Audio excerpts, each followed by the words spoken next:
it is all being translated into very efficient and effective forms of alternative renewable energies which are being produced in our country. आपका कहने का मतलब है कि हम किसी भी चक्रव्यूह में नहीं फंसे हैं।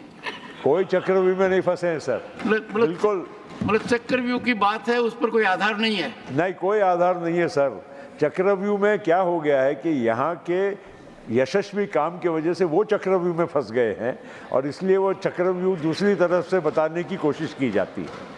मैं इतना ज़रूर कहूँगा सर, देखिए साहब, कोई भी अगर 140 करोड़ के मुल्क में अगर कहे कि सबका, हर व्यक्ति का, अंतिम व्यक्ति का भला हम रातों रात कर देंगे, तो ये कभी संभव नहीं है।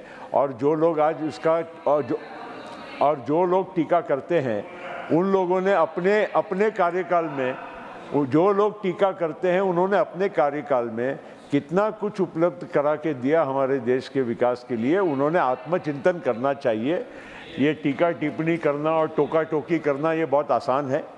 बल्कि फिर भी मैं तो कई बार मोदी जी, हम तो उधर बैठने के बाद भी हमने देखा कि मोदी जी ने कई अपने भाषणों में कहा कि देश आज यहाँ तक पहुँचा है उसमें केवल हमारा ही योगदान नहीं है, हमारे पूर्वजों का, सभी जो हमारी सरकारें रही, प्रधानमंत्री रहे, सबका योगदान रहा है। तो एक बड़प्पन के साथ जब हमारे यहाँ से वहाँ हम जब बैठे थे, हमने सुनी हुई बातें हैं, तो ये सब बातों को कहीं ना कहीं अहम इसका महत्व है, ये हम लोगों को भूलना नहीं चाहिए सर।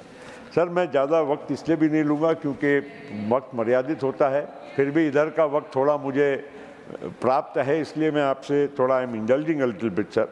हमारे यहाँ सर मैन्युफैक्चरिंग, आप 2014 के पहले, मैं सरकार में 2004 से 14 में मैं भी सरकार में, भारत सरकार में काम कर रहा था और मुझे मालूम है सर कि वो 10 साल के दौर में मैन्युफैक्चरिंग कितना, उसकी जो मात्रा थी वो कम हो गई थी। मतलब मैन्युफैक्चरिंग में जो बढ़ोतरी होनी चाहिए वो हो नहीं रही थी। और 14 के बाद का आज तक का जो ये 10 साल का दौर है, इसमें हम लोगों को, we should be proud sir that manufacturing in India has revived and revived at a very, I would say, a great pace. ये बहुत ज़रूरी है क्योंकि एक बात मैं आपको कह रहा हूँ सर, कितनी भी हम बातें करें, हम नौकरी की बात करें, अनएम्प्लॉयमेंट की बात करें, गरीबी की बात करें, सर कोई भी चीज़ का सल्यूशन एक और एक मात्र है, देश की अर्थव्यवस्था और इकोनॉमिक एक्टिविटी, मैन्युफैक्चरिंग एक्टिविटी। इसको जब तक हम बढ़ावा नहीं देंगे तब तक हमारे देश के जो मूल प्रश्न है, हम इसमें कभी भी हम उसमें सुधार नहीं कर पाएंगे। तो ये एक बात इस हमारे सरकार की ख्याति भी है, बजट की भी इस और दिशा में काम, बहुत सारी चीज़ उसमें सुझाव दिए गए हैं सर। इसमें अर्बन डेवलपमेंट, अभी मिलिंद देवरा ने यहाँ पर अभी रूफटॉप सोलर की सिटीज़ की बात कही। आज अर्बन डेवलपमेंट सर, आज कोई भी शहर में, मध्यम लोक संख्या के शहर में भी जाइए, कितना सारा अलग अलग स्कीमों के माध्यम से भारत सरकार की ओर से पैसा दिया जा रहा है सर। लोगों को तो खाली क्या है, ऊपर की बिल्डिंग दिखती है। आज अंडरग्राउंड ड्रेनेज स्कीम के लिए, ये अर्बन डेवलपमेंट मिनिस्टर रहे थे, इनको मालूम है, अंडरग्राउंड ड्रेनेज स्कीम्स के लिए, वाटर सप्लाई स्कीम्स के लिए कितना सारा पैसा आज हमारे शहरों को केंद्र से मिलता है।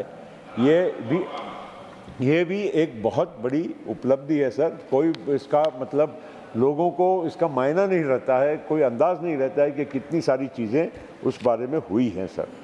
और इसीलिए सर आज हम लोग अगर पूरा एक चित्र देखें सर, आज एनर्जी की जो मैं बात कर रहा था, रिन्यूएबल एनर्जी की, अब टोटल एनर्जी देखिए ना सर। आज हम लोग बहुत, अभी मैं बीच में देख रहा था कि छोटे छोटे न्यूक्लियर रिएक्टर्स के लिए भी हमारे भारत सरकार की ओर से पहल हो रही है। France gets more than 75-80% of its electricity generation only from nuclear sources, sir. Europe is moving in that direction. Nuclear energy is now a much more safe and secure medium of energy, sir. वो ज़माने गए कि कोई nuclear मतलब reactors में कोई problem आ जाए, Chernobyl हो गया, बाकी बहुत जगह हुआ ऐसा। अब the new technologies are very very advanced and we should take advantage. India with its huge population, huge geography, will need more and more of energy security as we go by. And I think the government has done immense work at every level to ensure energy security of our country, sir. Research and development की भी अभी बात वो HIV के प्रश्न से चल रही थी. मैं कह रहा हूँ सर, आज रिसर्च एंड डेवलपमेंट, हमारी फार्मा कंपनीज, हमारी इंजीनियरिंग कंपनीज, हमारी डिफेंस कंपनीज जिस मात्रा में आज R&D पर, इनोवेशन पे ध्यान दे रही है, और कितने patents, you see these are all developments which don't get talked about sir. हम लोग छोटी छोटी बातों में, और ज़रूरी वो भी बात छोटी मतलब बिन ज़रूरी नहीं है, पर उन बातों में हम लोग ज़्यादा उलझ जाते हैं, और बहुत सारी जो अच्छी बातें होती है, काम होते हैं, उसको हम नज़रअंदाज करते हैं, और हम लोग को वो ऐसा लगता है कि ये तो सहज बात है. नहीं, वो सहज नहीं है सर. इस देश के भविष्य के लिए, और जो 2047 के विकसित भारत की जो हम बात कर रहे हैं, उसके लिए ये बहुत ज़रूरी है कि हम इस पर ज़्यादा से ज़्यादा फोकस करें और इस पर ध्यान दें सर. थोड़ी 2-4 मिनट में ख़त्म करता हूँ सर, कि आज हम लोगों ने अभी यहाँ पर टैक्सेशन की बात यहाँ पर हुई. मेरा भी एक निवेदन ज़रूर है कि आज हम लोग नो डाउट 3 लाख रुपये तक इनकम टैक्स माफ़ है, उसके बाद 3 लाख से 7 लाख और 7 लाख से 10 लाख और उसके आगे अलग अलग. थोड़ा इसमें मध्यम वर्ग, क्योंकि 3 लाख रुपया बहुत ही, इवन विथ दी एग्जम्पशंस, बहुत कम मात्रा होती है. आज आप देखते होंगे, आज दिल्ली जैसे में किसी को 30-40 हज़ार रुपया अगर महीने का मिलता है, और उसको टैक्स भी भरने की अगर 5% भी नौबत आती है, तो उसके लिए एक बहुत बड़ा एक समस्या का सवाल है. मैं ये भी नहीं कहना मैं मान सकता हूँ कि सरकार की भी मंशा कि भी टैक्स नेट वाइडन होना चाहिए, मगर दूसरी ओर अब GST कार्ड आने की वजह से टैक्स नेट ऐसे भी directly or indirectly, now nobody in the country can say that he is not paying tax. Directly or indirectly, he will end up paying tax. There should be some little more concession to a middle class person to be able to make two ends meet in cities, and not only cities. The cost of living and his aspirations should be met in some way or the other. Sir, एक last point है, और ये जरा आप भी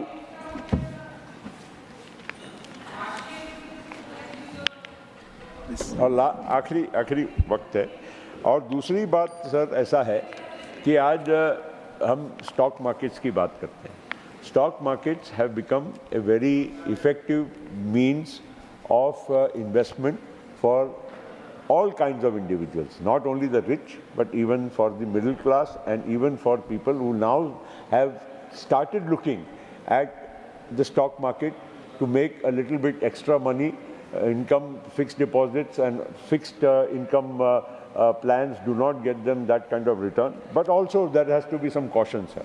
The caution part is that when stock markets are, after all, market mechanisms work, that उसमें कोई नियंत्रण कोई सरकार या किसी और के माध्यम से नहीं होता है, वो मार्केट फोर्सेस होती हैं. और इसलिए थोड़ा बहुत खास करके F&O सेक्शन जो है फॉर फ्यूचर्स एंड ऑप्शंस, इसमें थोड़ा कहीं कहीं नियंत्रण थोड़ा बजट में लाने की कोशिश की है. उसको और भी मात्रा में थोड़ा करना चाहिए, क्योंकि क्या होता है सर कि फ्यूचर ऑप्शंस में कम मार्जिन में, वर्चुअली नो मार्जिन में you are investing and you are playing for future gains, and if you end up with future losses, उसका बहुत विपरीत परिणाम खास करके छोटे निवेशकों पर होता है. तो इसलिए इस मामले में थोड़ा बहुत कहीं ना कहीं हम लोगों को ये ध्यान देना होगा. और मैं एक आखिरी में 1-2 बातें सिर्फ महाराष्ट्र की इसलिए कहूँगा क्योंकि एक काउंसिल ऑफ स्टेट्स है, अपने अपने राज्यों के थोड़े बहुत विषय यहाँ रखने की सबको ज़रूरत भी होती है. आखिर हम हमारे राज्य के विषय नहीं रखेंगे तो और राज्यों के रखने और देश के रखने के साथ साथ हमारे राज्य को नज़रअंदाज नहीं कर सकते. सर, बहुत सारे आरोप लगे, बहुत सारी इधर उधर की बातें हुई. ठीक है, राजनीति में होता है, इधर की बात उधर की बात सब अलग अलग होती है. मैं इतना कहूँगा सर, महाराष्ट्र के मामले में इस बजट में कोई बोले कि क्या है क्या नहीं, फाइन प्रिंट पहले देखें.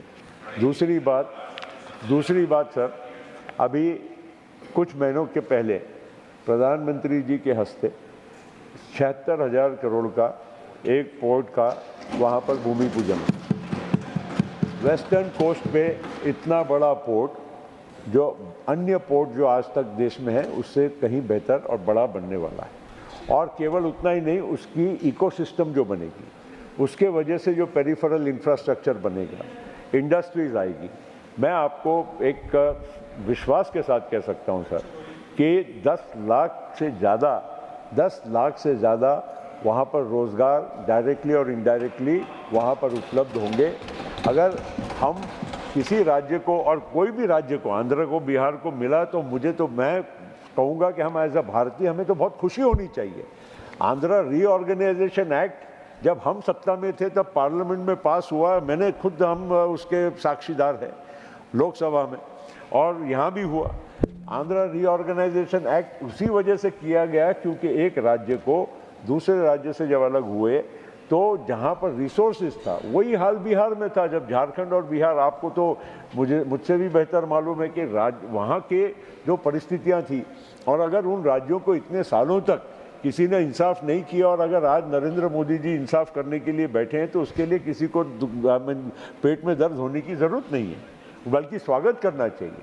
लेकिन मैं आपको कहना चाहूँगा कि उसके बनिस्बत कई ज़्यादा हज़ार करोड़ का निवेश और भारत सरकार की मदद से महाराष्ट्र में पैसा आ रहा है, ऑलरेडी प्रोजेक्ट बन रहे हैं, और उसका हमने स्वागत करना चाहिए। और दूसरा, अभी हमारे साथी ने मुझे स्मरण कराया, मैं साथ गोंदिया और गढ़चिरौली 2 नक्सल ज़िले हैं हमारे महाराष्ट्र में। मैं गोंदिया से हूँ, गढ़चिरौली मेरे बगल में है। आज नक्सल ज़िले में वहाँ पर आयरन ओर की माइनिंग, जिस तरह से बस्तर और गढ़चिरौली का जो वहाँ की भौगोलिक परिस्थिति और जिस तरह से नक्सलवाद की वजह से वहाँ पर विकास नहीं हुआ, आज मैं आपको दावे के साथ कहने के लिए खड़ा हूँ सर। और ये ऐसा नहीं कि कोई होने वाली बात है, वहाँ माइनिंग आज इतने बड़े व्यापक तौर पर आयरन ओर की, और finest iron ore in the country is available in Gadchiroli, वहाँ माइनिंग शुरू हो चुकी है। वहाँ पर ऑलरेडी हज़ारों करोड़ के वहाँ पर आयरन स्टील के प्लांट्स वहाँ पर निर्माण होने की शुरुआत हो चुकी है।